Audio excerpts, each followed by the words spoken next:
have a quick question. Well, depending upon where you are, the words will be there for you or not. Yeah.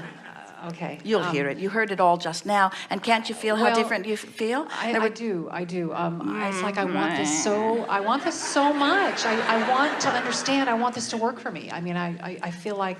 So now the story you're telling, and it's all right, because you can't tell a story very far from where you are, but now you are, in essence, arguing for your limitations just a little bit. In other words, you're telling us how much you want it. And we say, so...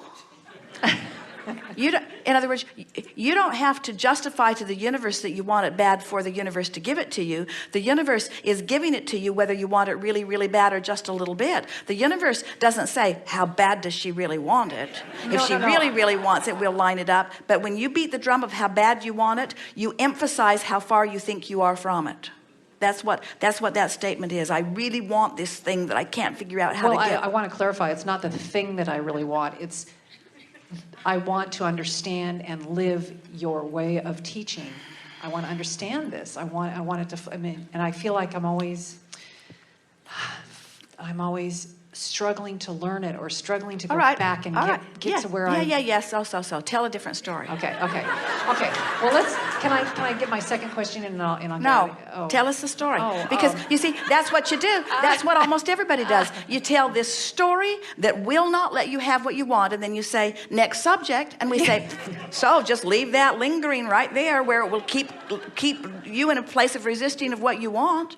We already spent a lot of time bringing you to another place, and in one sentence you went right back to where you were and said, let's just leave it there. And we say, let's not. Let's move it back to where it belongs before we move on. All right.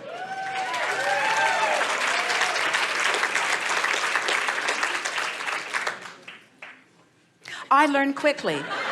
I learned quickly. I'm a really smart person. Anything I put my mind to, I can figure out. All kind of processes I've learned. This is kind of new to me. I think it's new to a lot of people. This idea of being vibrational is sort of hard to get your thoughts around. I've been a sort of realist. I've been an actual person. I can see things before me. I've always said I know it when I see it. When I see something, I'm able to choose from it. But it's harder for me to just conjure it out of thin air. But now I'm beginning to understand this process, and it all makes sense to me. And law of attraction makes perfect sense to me too. And just like I've been able to figure a lot of things out, I've always been well employed. I'm a good student. I take things seriously. I can apply my mind. And sure, this is a little bit awkward for me, but I can figure this out. And as I focus a little more, I will find more and more familiarity with it, and it will get easier and easier for me. And you got to start somewhere. And I'm starting in a really good place. Look where I'm starting. I'm not in trouble. I'm not sick. There's not anything going wrong in my life.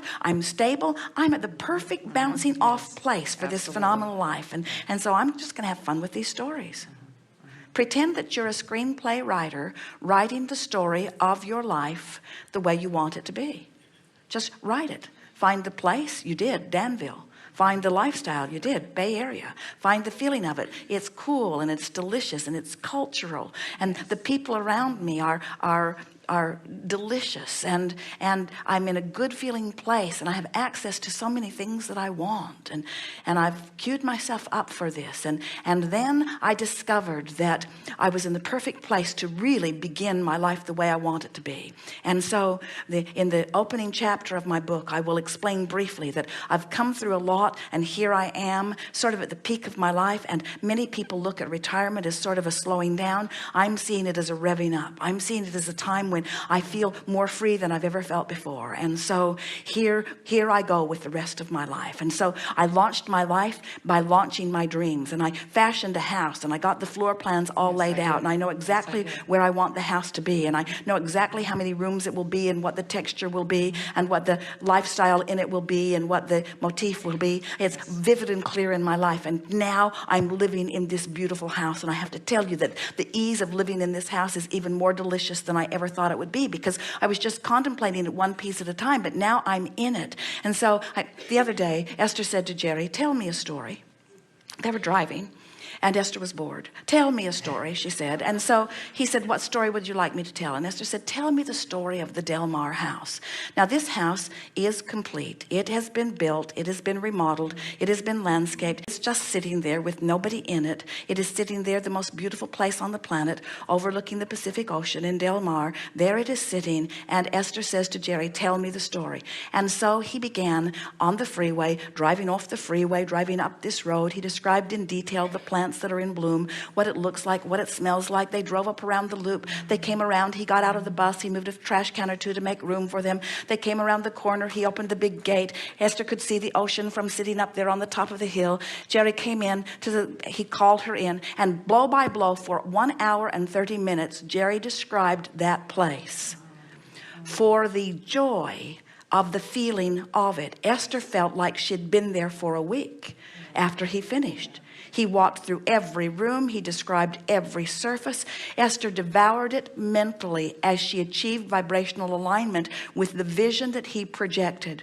She will not be happier in any time that she spends in that house than she was in the time that he was describing it, and they were savoring it together, blow by blow, step by step, piece by piece, meal by meal. He gave her a description, and that's what scripting is. That's what using your future experience in your now to tune yourself to the vibration of what's already in your escrow will do for you. In other words, just describe it until it moves you emotionally. And then the universe has to give it to you, you see. The means, the method. You've been a little too practical. You've been a little too practical. We want you to stop facing reality. Get over that what is-itis and start telling it as you want it to be. Your stories must be based on how you want it to be, not how things are. That's the way you give up control. When you talk about how things are, you can't help but try to get in there and figure out what to do about it. When you tell the story of what's becoming, you give up control of what is, because you can't be out there in your future controlling it. It will automatically cause you to release those gripping, resistant, controlling hands, and it will put you in the care of the universal forces who create worlds. We think they can assist in the creation of this house. Yeah. Thank you. Can I ask another question? Yes. Okay. I'm in a relationship with a man who I've been in a relationship with for a very long time, like 27 years. This man, he's a wonderful man. I love him. He loves me. But I've been changing through the years. I've been changing through the years, and it's apparent that he doesn't. So is he. Everything's changing, but sometimes you're changing to more of the same. It seems like he doesn't want the same things that I want. Good.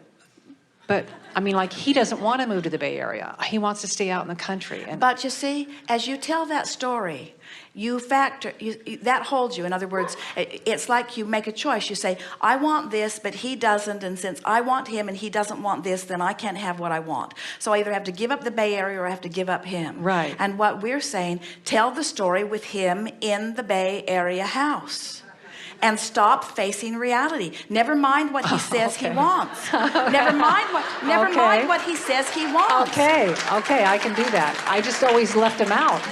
Don't use his confusion as your basis to not get everything that you want. Okay. In other words, when you factor him in and the house in, and you stop looking at what he wants and using that as an excuse to separate you from what you want, you line up. You become one powerful, influential vortex of creation, and we promise you he'll be swept into that. Okay. The reason that he doesn't want to move to the Bay Area is because he can't figure out to afford it, yes. how to afford it, and he doesn't want to be a slave to something that he doesn't want to do either. It's the same thing. It's not different than the way you feel, but leave all of that out of your story, because that will be irrelevant when you amass the money that you are needing. We promise you that if you said to him, I have just purchased a magnificent new home in the Bay Area, do you want to come and live with me? He would not say no. I know.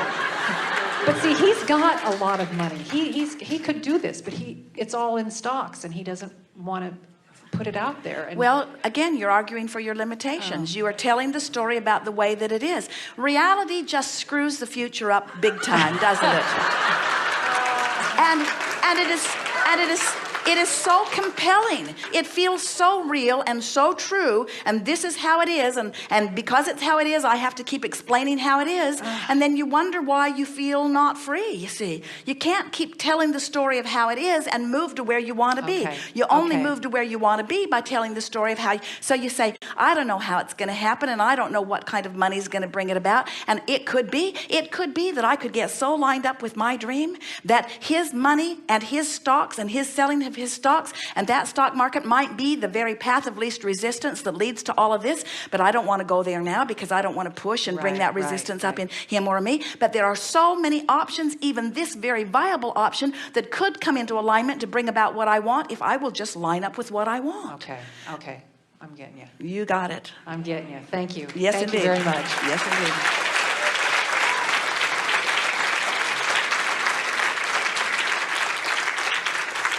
So did you see what just happened? She has a man who adores her, who has the money to buy the house, and she can't see it because she is offering a vibration that's in a different vibrational place. And we're not saying for a minute that that's where it's going to come from. But you can't see things that are right under your nose when you've been beating the drum that's different from what you're wanting. It's amazing how things come into place when you use the power of the laws of the universe and stop believing that you create through the mundane, mediocre, not very powerful at all action that you muster by dragging your bodies from place to place. Your action was never meant to be the way that you'd create your reality. The action was the way you meant to enjoy the reality that you create through the aligning of thoughts.